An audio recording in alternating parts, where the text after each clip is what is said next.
Thank you very much, Dr. Napon, for your invitation. So my area of interest is tuberculosis, and my slide will not about HIV, just only tuberculosis. My apologies. Sorry. I will start with this slide. I am a primitive man. I have not different from Andrew. I have no power word. Use only left hand. The question is, how frequently does tuberculosis cause death worldwide? Killing someone every 10 seconds? Killing someone every 20 seconds? Killing someone every 30 seconds? Killing someone every 1 minute? Or killing someone every 2 minutes? Number one, please raise your hand. Number 2, 3, 4, 5. Oh, the answer is it's killing someone every 20 seconds. Yeah. If I talk 30 minutes, finish talking 30 minutes, somebody will dead with TB. My calculation is so poor right now. It would be 90 patients, right? 30 minutes, the patient will die with TB all around the world. 90 patients after I finish talking within this 30 minutes. This is very important, right? Very important. So this is the spectrum of tuberculosis disease. I think all of you know that the TB infection is the old definition is LTBI, but right now we don't use LTBI definition anymore. We use tuberculosis infection. Actually, it have the reason, but I have no time to explain. And the symptom apps, no symptom, microbiome burden very low, the imaging is normal, TB DNA negative and not infectious. Asymptomatic TB is separate into incipient TB and subclinical TB. The incipient TB is the new term. It's not new, but I would like you to know the incipient TB is like, it's the organism has like low level bacterial replication intercellular, increased metabolic activity of bacilli. It's not spread to other people, but it's most likely to develop active TB in the near future when compared with LTBI. And this is not, what basically is not infectiousness in terms of incipient TB. For the subclinical TB, right now, the definition of subclinical TB will be replaced by asymptomatic tuberculosis. It means that like barely no cough, no fever, no any symptom, but X-ray abnormal, but smear possible to be PCR positive. And this is active TB, and this is after lung post-TB infection, after active TB. Okay, another question. Referring to the prevalence survey of active case finding among high-risk population, high-risk group, what percentage of active TB cases were asymptomatic? 10%, 20%, 30%, 40%, or 50%? I have no time for somebody raise your hand, but yeah, the answer is 50%. This is the WHO just published 2 years ago, and they're saying that the recent TB disease prevalence survey showed that 40% to 80% people bacteriological confirmed TB were asymptomatic. The median of asymptomatic is about 50%, no symptom. Okay? How about no symptom, but it can transmit? You know, smear negative, it can transmit to other people. Even though you not have symptom, but you just speak, just talk, you have abnormal X-ray without cough, but you speak and talk thinking, it can spread to other people as well. And the study is showing that 2/3 of global TB transmit is from asymptomatic TB. I believe that in this room, maybe some audience maybe have TB right now. Oh, sorry about that. Okay. Clinical diagnosis. Right now, this is the definition. It's just definition a lot during these last 2 years. The new definition about the clinical diagnosis will be replaced with bacteriological confirm. We will use clinical diagnosis. The definition of clinical diagnosis is mean that does not fulfill criteria for bacteriological confirm, but the diagnosis by TB disease by medical practitioner who decide to treat, and when treat, the patient get better after treatment. The passive case finding, the study from Bangladesh and Indonesia showing that the passive case finding is inadequate for prevalence survey. Patient symptoms do not seek help, and about 70% of in Nepal, TB case no report symptom but had abnormal chest X-ray. This is a study just published in Lancet Infectious Disease last 2 years in South Africa and Asia.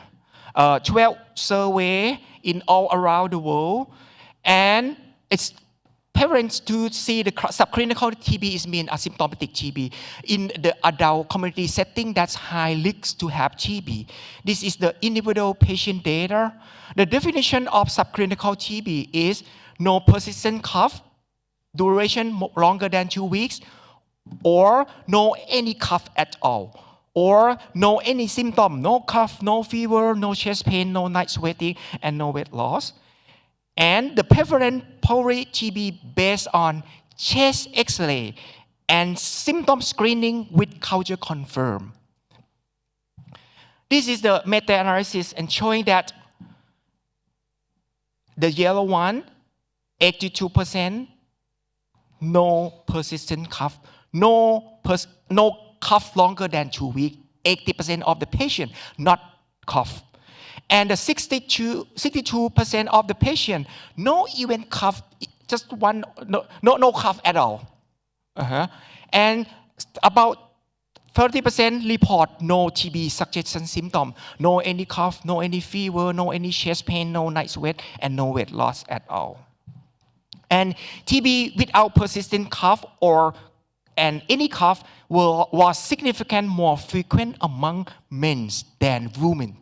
I don't know why women not have any symptom. I'm not sure, maybe the woman's scared or shy or something. They don't want to let another body know that she's cough or something. I don't know, it's possible to be. And the discussion for and conclusion of this study is saying that 20% detect TB patient without persistent cough, and 20% of patient without cough has positive sputum smear. 20% patient without cough has smear AFB positive. This is very quite high. So, but asymptomatic TB could therefore the major cause of transmission globally because it's delay diagnosis and missing the diagnosis because they not seek help but talk a lot, thinking and drinking with other people. It can also transmit to other people.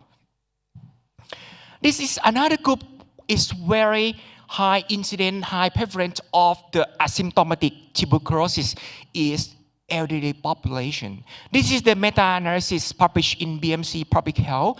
In the majority of the meta-analysis is from China. 9 studies enroll the elderly individual met the criteria almost 400,000 cases. And we know that the patient that's 65 more than older than 65, the incidence of TB is higher than the patient that in younger. This is about around incident about 1,000 per 100,000 person years. Sorry. Yes, the meta-analysis showing that in China and in Korea, the sample is routine X-ray almost 100,000 cases and found the active number of active TB about incident is very vary, and the number of asymptomatic is very vary. 50%, 90%, 50%, 80%, 60%. The conclusion is the proportion of asymptomatic TB in this meta-analysis in elderly population is about 67%. Very, very high. Therefore, the chest X-ray is very important to routine checkup, particularly in the patient that high risk to develop have active TB, because asymptomatic is very, very high. Another study that's published in Lancet Global Health last year, this study is, I think, is quite interesting. It's studied in South Africa. Active case finding through universal sputum correction among household contact of active pulmonary TB. Send the sputum correction everybody that's close contact with active TB. I will show you. The rationale of this study is asymptomatic TB among household contact. The WHO guidelines saying that symptom screening sensitivity to detect active TB is about 70%. Chest X-ray screening for bacteriological confirmed pulmonary TB, the sensitivity is 94%. Okay, but the community would definitely, it can be missed the asymptomatic people with TB without chest X-ray radio evidence of disease. Therefore, they just wondering that somebody that its sensitivity is not 100%.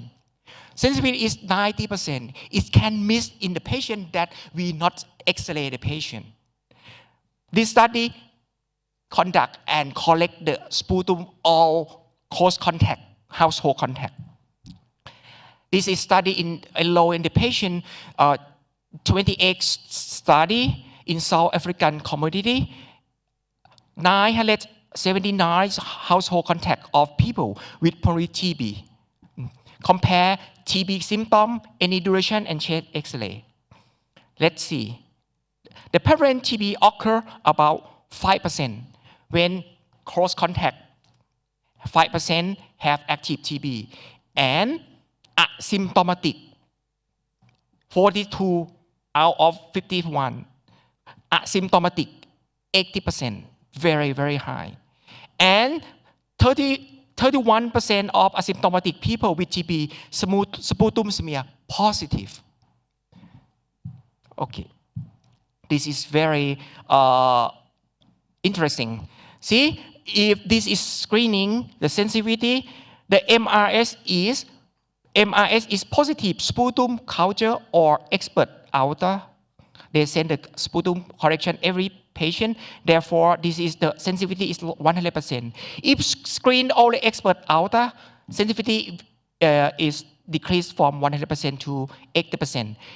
If symptom screening, sensitivity only 20%, less than 20%. If chest X-ray screening only, the sensitivity only 60%. It can miss 40%, right? If parallel symptom and chest X-ray radiographic screening, the sensitivity is 64%. So more than 80% of confirmed people with TB among household contact were asymptomatic. Chest X-ray screening can miss more than 40% of these. And symptom-based, chest X-ray-based approach might substantially underestimate in the asymptomatic TB in the very high endemic country like South Africa. But in Thailand, I think in Thailand, South Africa the incidence is about 700 to 1,000 cases per 100,000 person year. But in Thailand, the incidence is about 150. I think that if we routine the patient close contact and routine send the sputum for everybody who close contact, it will waste of money. It will waste a lot of money. I think screening with chest X-ray and symptom screening would be fine. If you need also correct the sputum in everybody, maybe very, very expensive. It may cost effective in a very high incidence of the TB. Okay, active case finding, high risk population, for example, ultimate goal to reduce TB incidence. Policy of active case finding, large scale, community-wide spreading, particularly in the high-risk population. We need to X-ray some of these patients. Diabetes, poor control DM, heavy smoking, chronic lung disease, age more than 60 years, low immunity, and in the slum. All of this is the high risk for develop active TB. Therefore, we need to active case finding by chest X-ray and symptom screening. Another group I think is quite important too, because this is the study that my ex-fellow and our team and I just published in PLOS One 4 years ago. We try to see the TB, active TB in household, in healthcare worker in our hospital. Conducted the patient between 2003 until 2022. Active TB in healthcare worker in our hospital is about 200 cases in about almost 20 years. See, 37 out of 85%, no symptom. It's about almost 50% TB in healthcare worker in our hospital, no symptom. Why should we know that they get TB infection? By annual chest X-ray check-up, annual check-up X-ray screening, and see that it have abnormal X-ray, and let the patient to conduct the sputum. Some patient cannot conduct sputum, we induce sputum. Therefore, we found that active TB, nearly 50% of active TB in our hospital, healthcare worker, no symptom. We diagnosed by X-ray. And almost 10% of asymptomatic smear positive. Quite high. Smear positive, it means that the burden of bacteria is very high, right? Okay. Another issue is very important that I would like to talk. It's about how can we detect TB in the asymptomatic patients. Diagnostic yield is very important because they not cough, they not have any symptom. They have only the abnormal X-ray. The patient need to do bronchoscope. It's too aggressive, too invasive. Therefore, I think that induced sputum is another thing is we need to focus because they not have cough, and I'm pretty sure that if no cough, they don't want to take the bronchoscope. But induced sputum is very, very easy, not too difficult and less invasive. Yes, I would like you to choose what is the percentage improvement in diagnosis yield in sputum induction among TB suspected who are smear negative or PCR negative on expectorate sputum. What is increased yield in terms of sputum induction? Who think 10 to 15%? Who think 15 to 20%? 30 to 40? 40 to 50? Or higher than 50? Okay. The answer is, I think the majority of it's about 20%. This study I just published, this is my ex-fellow, June, she still be here. She is also the co-author of this study. We just published in Clinical Infectious Disease last couple months ago. We used the induced sputum. This is our pilot project. Unpublished data demonstrate that sputum induction increased diagnostic yield about 20% among TB suspects who are smear positive, PCR negative on expectorate sputum. We therefore would like to know increase the yield of sputum induction. So this is the randomized controlled trial by using the new regimen of sputum. This is the conventional method. Use 3% normal saline 3 ml. And this is a novel method. We combine bordereau. Bordereau is ipratropium bromide combined with phenytoin 2 ml combined with 3 3% of normal sodium chloride, 3 ml. This arm is 103 case, and this arm is 101 case. This is a randomized, single-blind, non-inferiority trial, and showing that we try to let the patient that presume poly TB, spot sputum FB, and expert MTB negative or anticipated expectorate failure cannot produce the sputum, and let the patient induce sputum with these two regimens.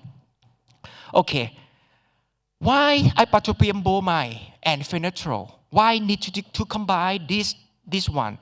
And we believe this is the synergistic effect between ipratropium bromide, phenytoin, and 3% normal saline.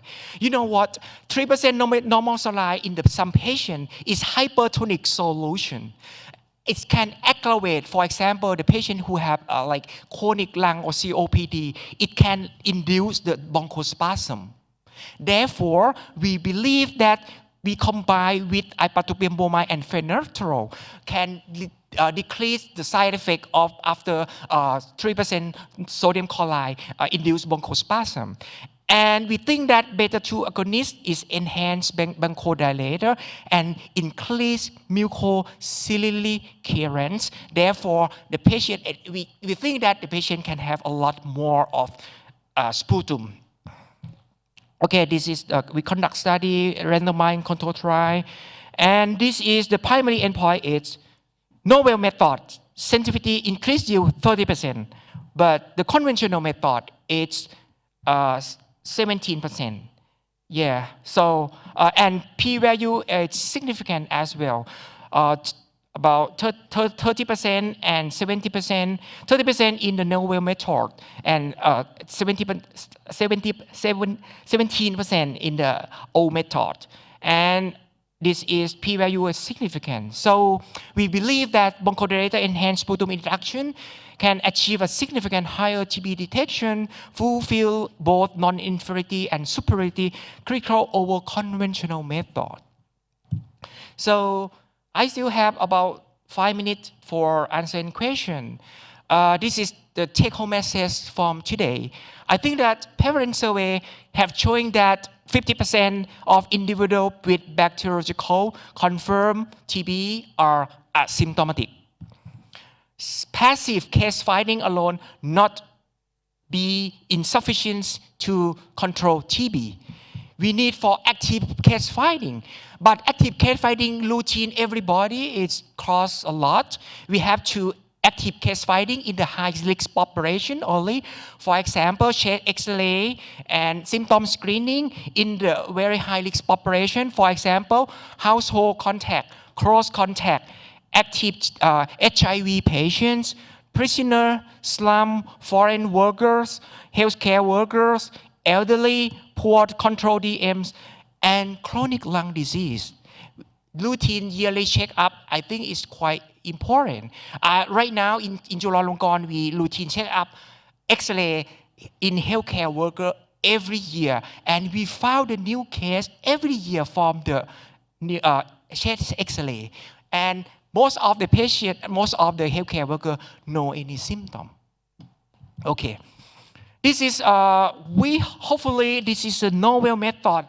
In terms of the patient no symptom, the patient don't want to take bronchoscope and could not expectorate sputum. This is a novel method that's published in Clinical Infectious Disease by our team, and showing that it's better in terms of sensitivity and increased yield 30% compared with the 18%. We hopefully this is support its potential a new standard for TB diagnosis. Thank you very much.